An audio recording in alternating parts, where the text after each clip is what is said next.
Pan Tadeusz by Adam Mickiewicz. Remember, you can write your opinion in the comments. Chapter 6. The Hamlet Argument.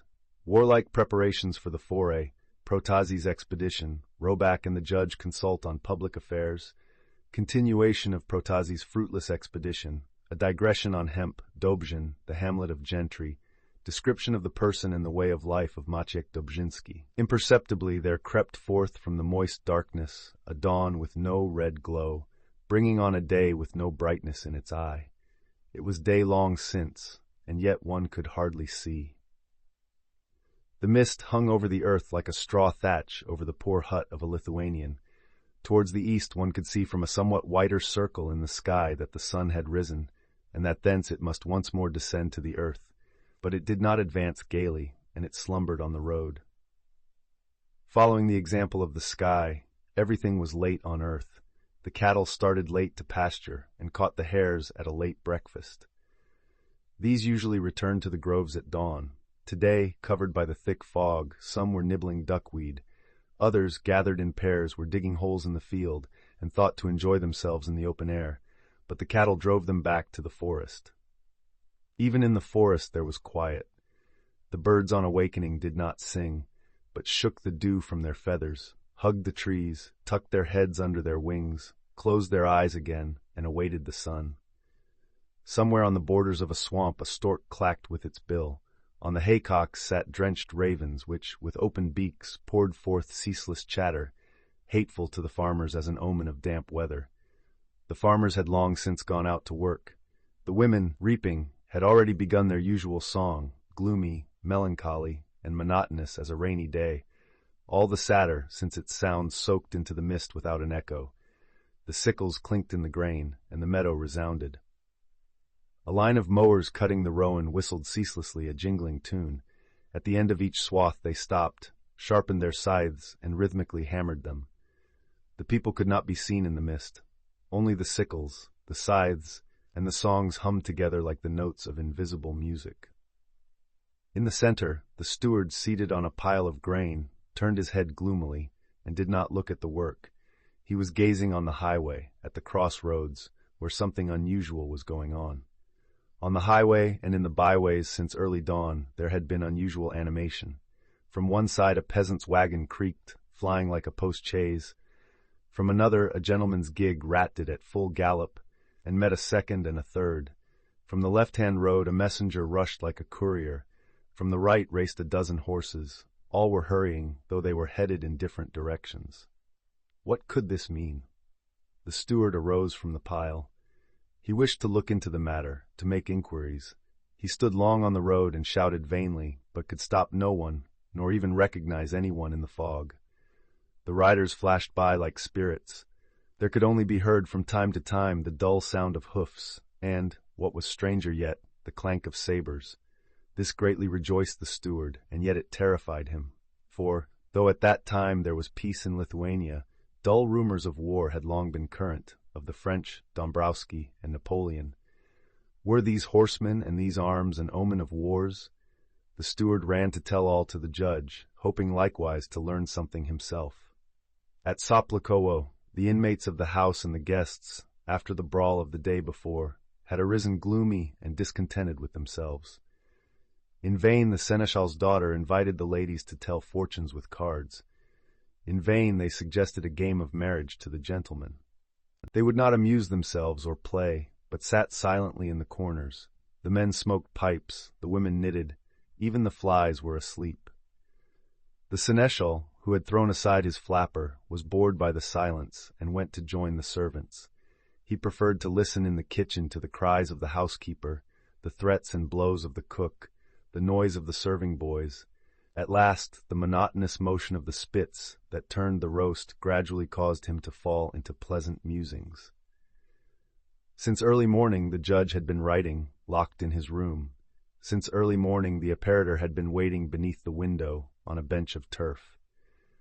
After finishing his summons, the judge called in Protazi and read in a loud voice his complaint against the count for wounding his honor and for insulting expressions, and against Gerwazi for violence and blows.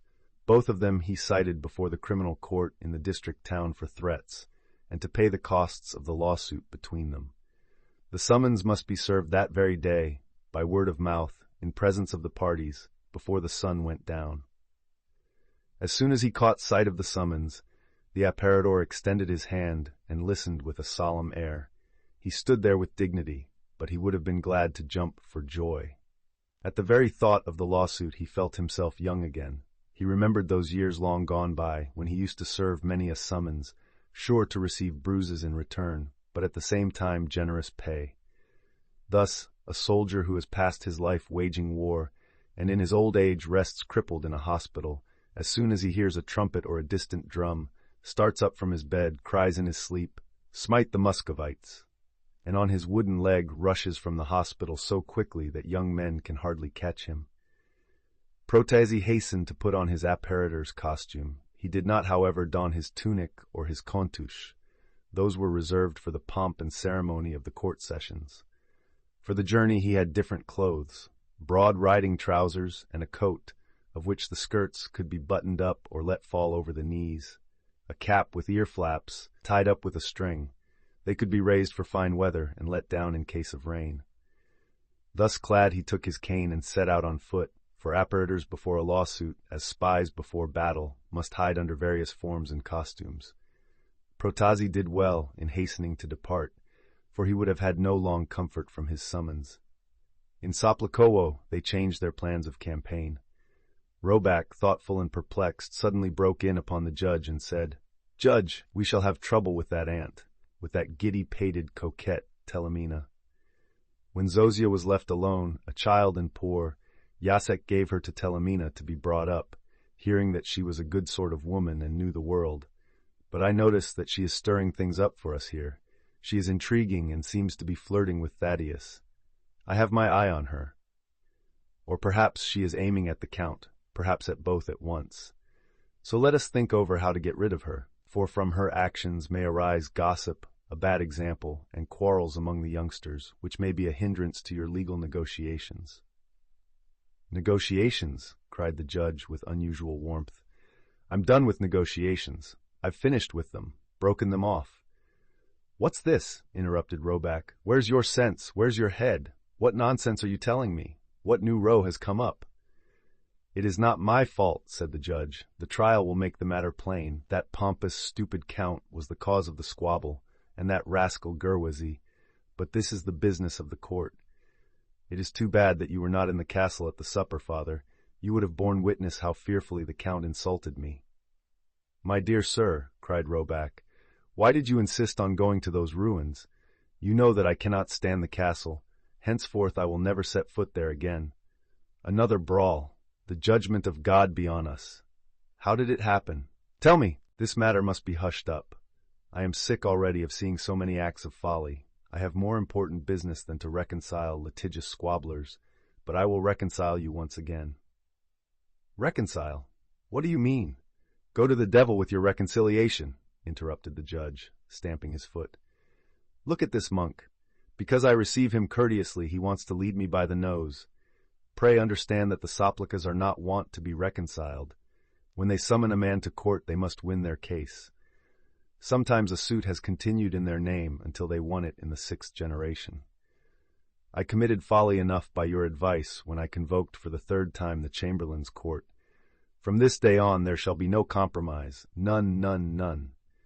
As he shouted these words, he walked up and down and stamped both feet. "Besides that, he must beg my pardon for his discourteous act of yesterday, or fight a duel. But, Judge, what will happen if Jacek learns of this? He will certainly die of despair. Have not the Soplicas done evil enough in this castle? Brother, I do not wish to mention that terrible event, but you too know that the Targowica confederates took a part of the estate from the owner of the castle and gave it to the Soplicas. Jacek, repenting his sin, had to vow, when absolved, to restore those lands.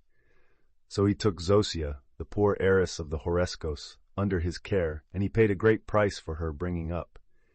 He wished to win her for his own son Thaddeus, and thus unite in brotherly affection 2 hostile houses, and yield without shame to the heiress what had been plundered from her."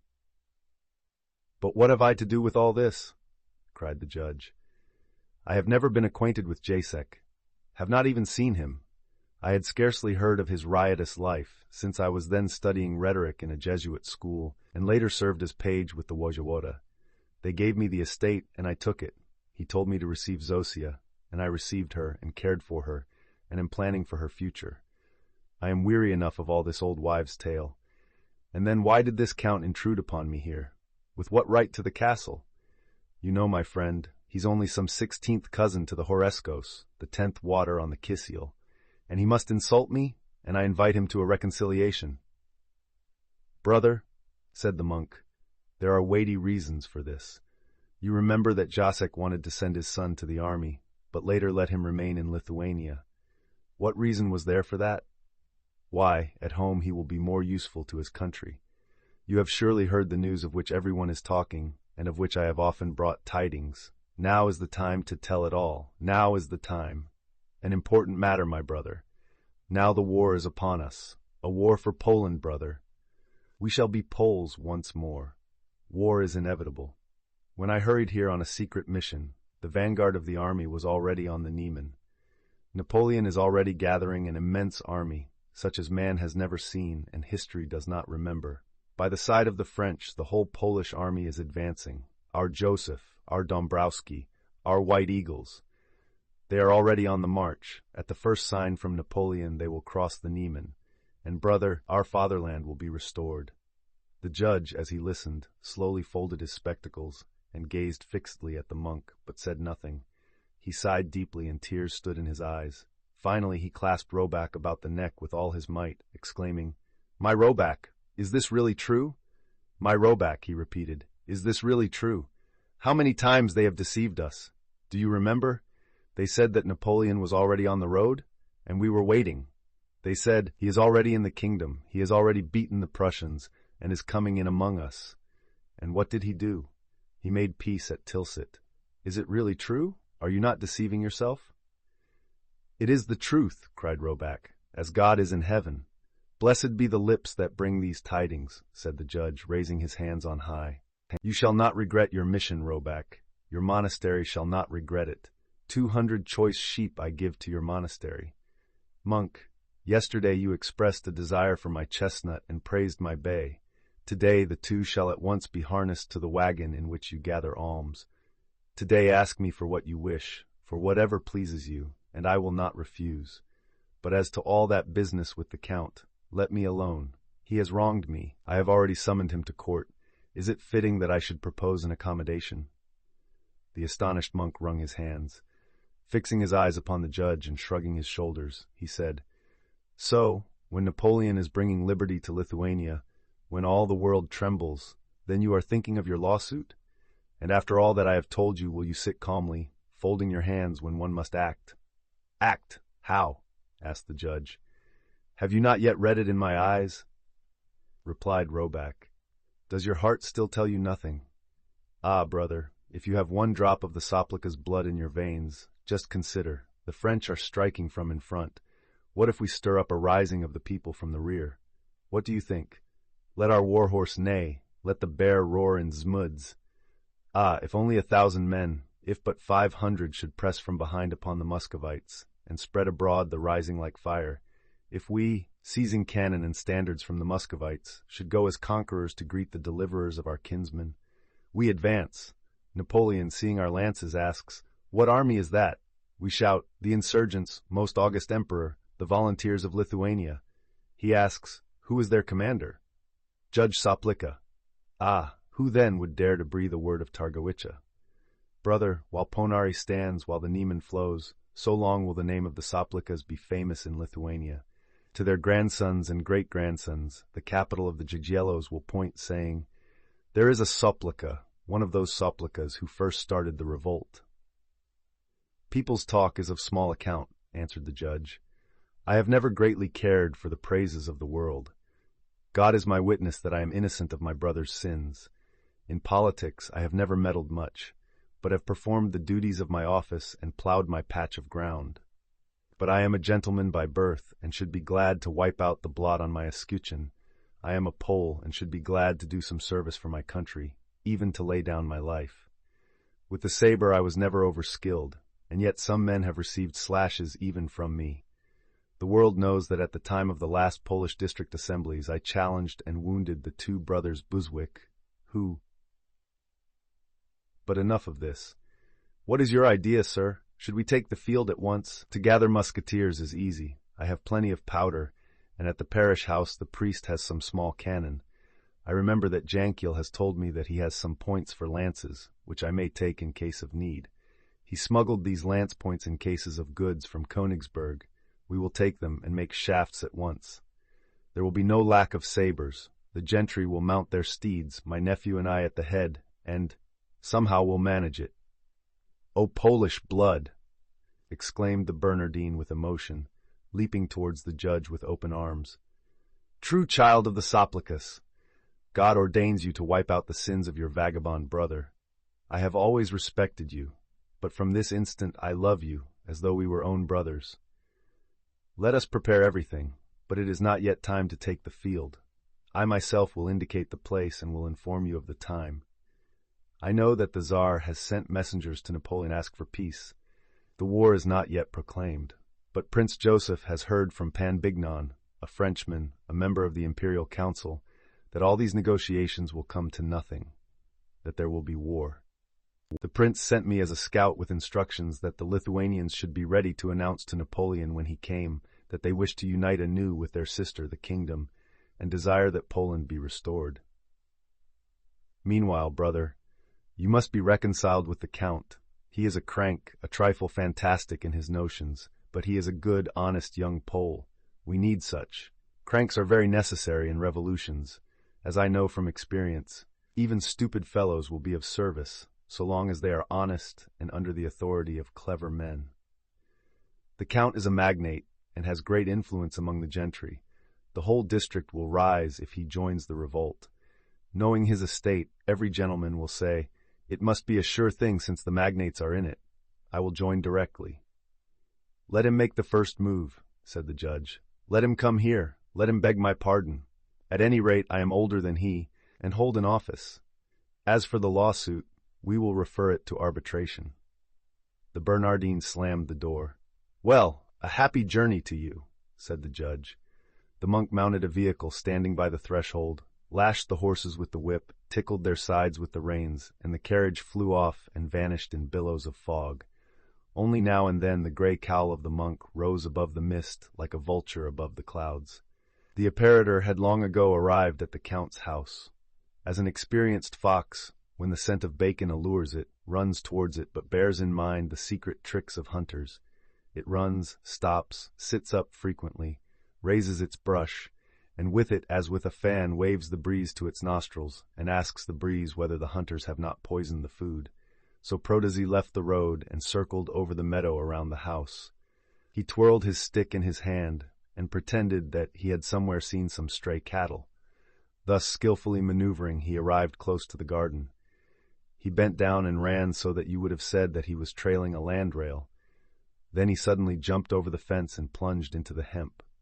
In that thick, green, fragrant growth around the house, there is a sure refuge for beasts and men. Often a hare, caught among the cabbages, leaps to find surer hiding in the hemp than in the shrubbery, for among the close-set stalks no greyhound can catch it, nor foxhound smell it out because of the strong odor. In the hemp a serving man, fleeing from the whip or the fist, sits quietly until his master has spent his wrath. And often even runaway peasant recruits, while the government is tracking them in the woods, are sitting in the hemp.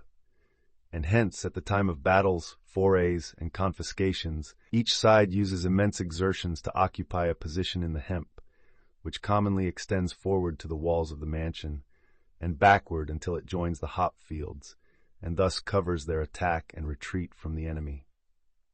Protesy, though a bold fellow, felt some terror, for the very smell of the leaves called to his mind various of his former adventures as a parroter, one after another, of which the hemp had been a witness. How once a gentleman of Telse, Zindelet, whom he had summoned to court, had put a pistol against his breast, and bidden him crawl under the table, and from there bark out a recantation of that summons with a dog's voice, so that the apparitor had to run full speed for the hemp.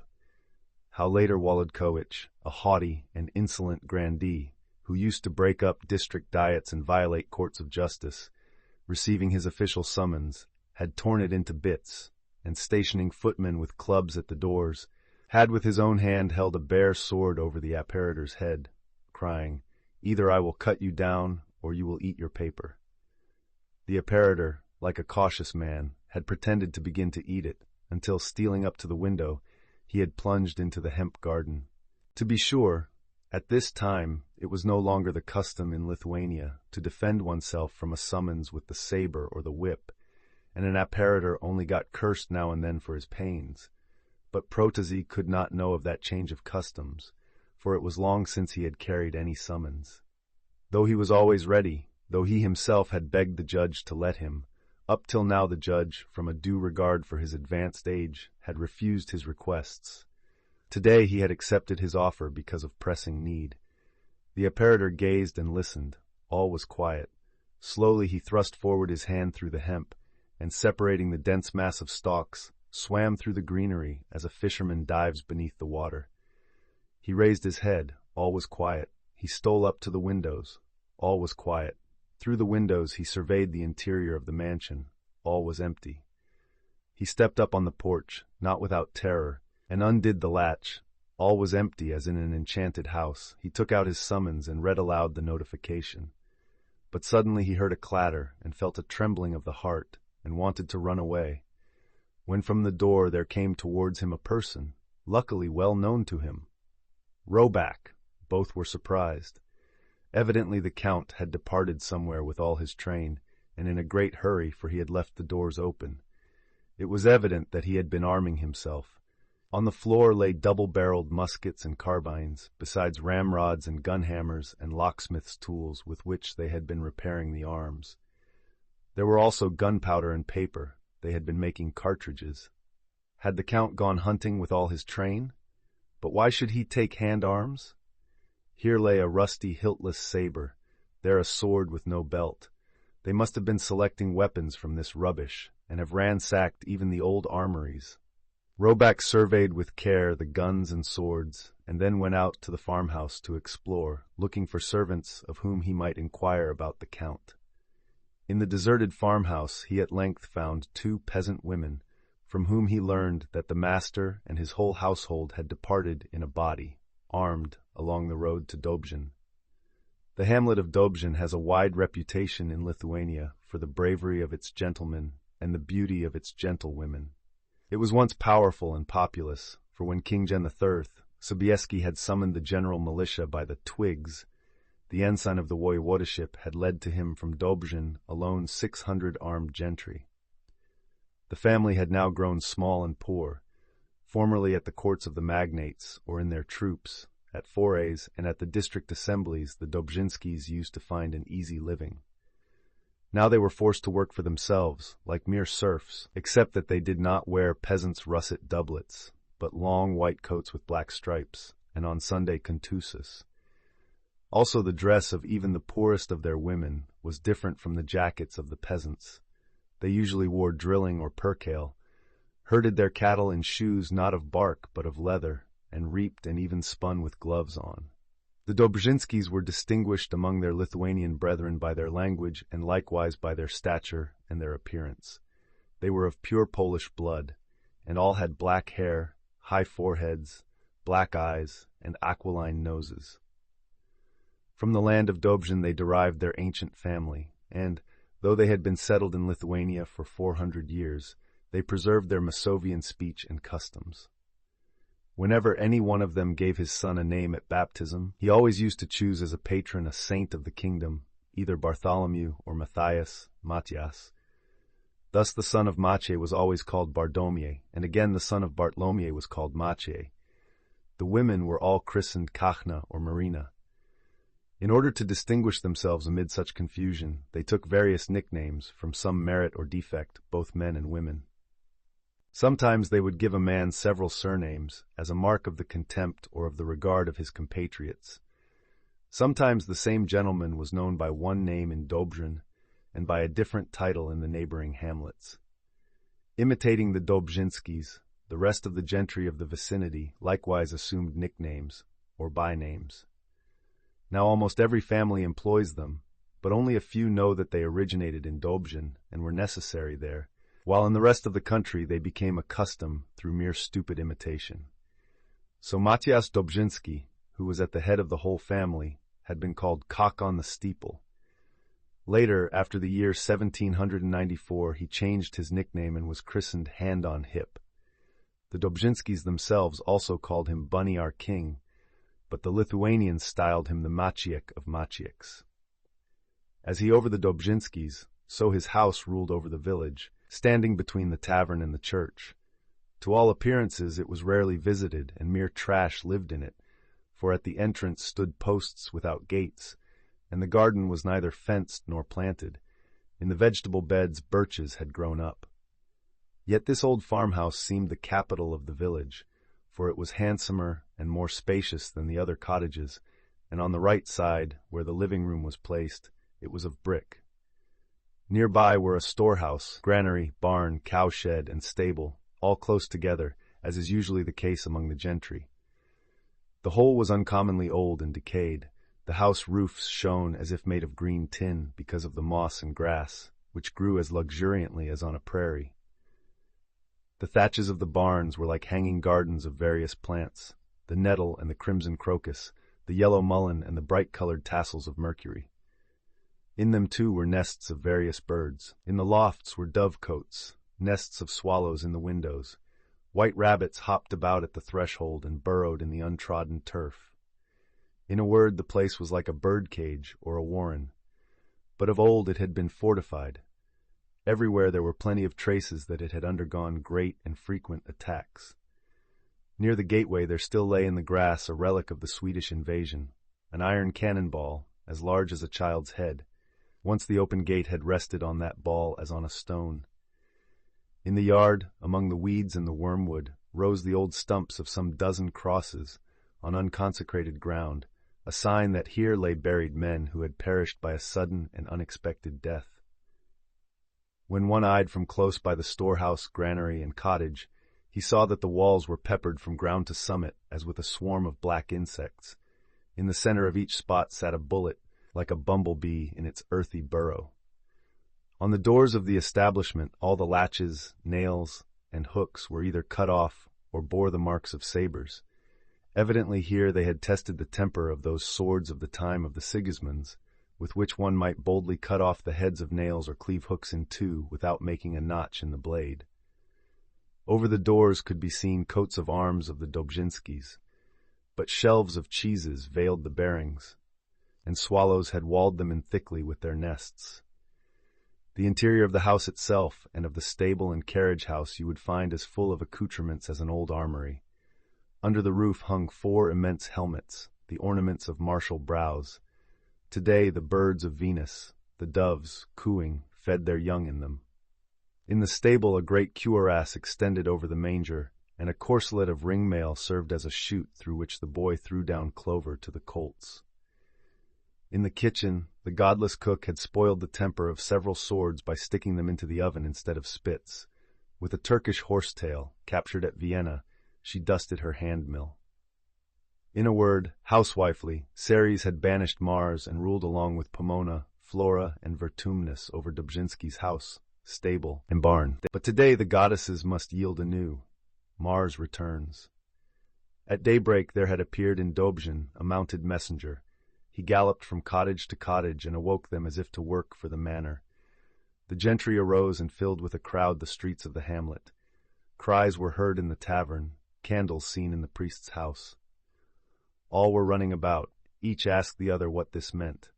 The old men took counsel together. The young men saddled their horses while the women held them.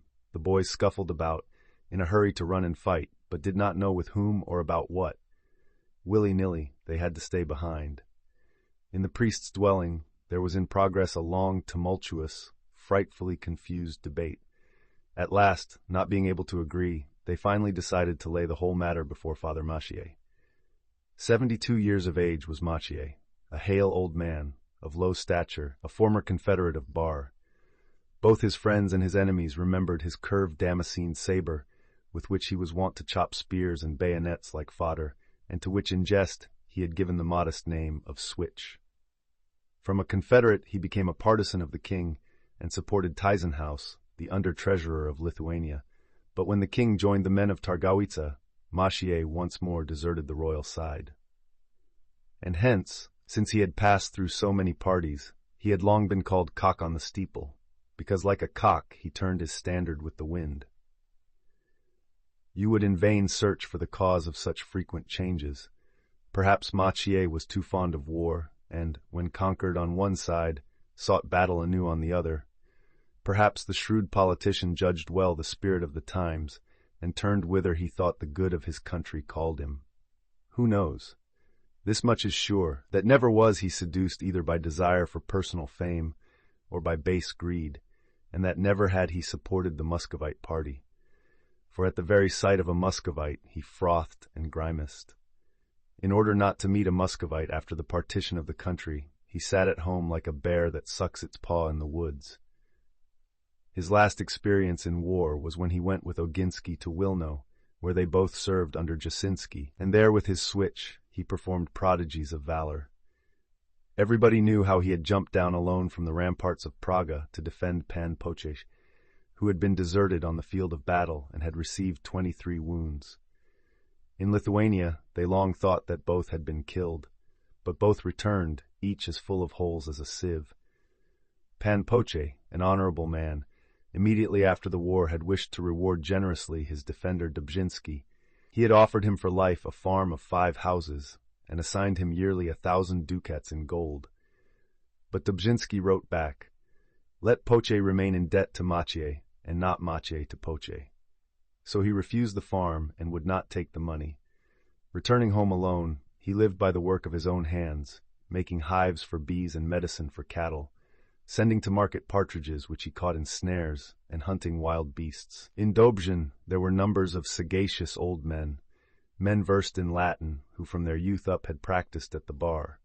There were numbers of richer men, but of all the family the poor and simple Maciej was the most highly honored, not only as a swordsman made famous by his switch, but as a man of wise and sure judgment, who knew the history of the country and the traditions of the family, and was equally well versed in law and farming. He knew likewise the secrets of hunting and of medicine. They even ascribed to him, though this the priest denied, a knowledge of higher, superhuman things. This much is sure, that he knew with precision the changes of the weather, and could guess them oftener than the farmer's almanac. It is no marvel, then, that, whether it was a question of beginning the sowing, or of sending out the river barges, or of reaping the grain, whether it was a matter of going to law, or of concluding a compromise, nothing was done in Dobrzhin without the advice of Maciej. Such influence the old man did not in the least seek for. On the contrary, he wished to be rid of it, scolded his clients, and usually pushed them out of the door of his house without opening his lips. He rarely gave advice, and never to common men. Only in extremely important disputes or agreements, when asked, would he utter an opinion, and then in few words. It was thought that he would undertake today's affair and put himself in person at the head of the expedition. For in his youth he had loved a combat beyond measure, and he was an enemy of the Muscovite race. The aged man was walking about in his solitary yard, humming a song, "When the early dawn ariseth," and was happy because the weather was clearing. The mist was not rising up as it usually does when clouds are gathering, but kept falling. The wind spread forth its palms and stroked the mist, smoothed it, and spread it on the meadow. Meanwhile the sun from on high, with 1,000 beams, pierced the web, silvered it, gilded it, made it rosy. As when a pair of workmen at Sluck are making a Polish girdle, a girl at the base of the loom smooths and presses the web with her hands, while the weaver throws her from above threads of silver, gold, and purple, forming colors and flowers. Thus today the wind spread all the earth with mist, and the sun embroidered it. Maciej was warming himself in the sun after finishing his prayers, and was already setting about his household work. He brought out grass and leaves. He sat down in front of his house and whistled. At this whistle a multitude of rabbits bobbed up from beneath the ground. Like narcissuses suddenly blooming above the grass, their long ears shine white. Beneath them, their bright eyes glitter like bloody rubies, thickly sewn in the velvet of the greensward. Now the rabbits sit up, and each listens and gazes around. Finally, the whole white, furry herd run to the old man, allured by leaves of cabbage. They jump to his feet, on his knees, on his shoulders. Himself, white as a rabbit, he loves to gather them around him and stroke their warm fur with his hand.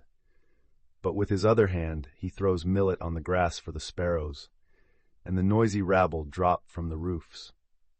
While the aged man was amusing himself with the sight of this gathering, suddenly the rabbits vanished into the earth, and the flocks of sparrows fled to the roof before new guests, who were coming into the yard with quick steps. These were the envoys whom the assembly of gentry at the priest's house had sent to consult Masiek. Greeting the old man from afar with low bows, they said, "Praised be Jesus Christ." "Forever and ever, amen," answered the old man, and, when he had learned of the importance of the embassy, he asked them into his cottage. They entered and sat down upon a bench. The first of the envoys took his stand in the center and began to render an account of his mission. Meanwhile, more and more of the gentry were arriving, almost all the Dobrzinskis, and no few of the neighbors from the hamlets nearby, armed and unarmed, in carts and in carriages, on foot and on horseback. They halted their vehicles, tied their nags to the birches, and curious as to the outcome of the deliberations, they formed a circle about the house.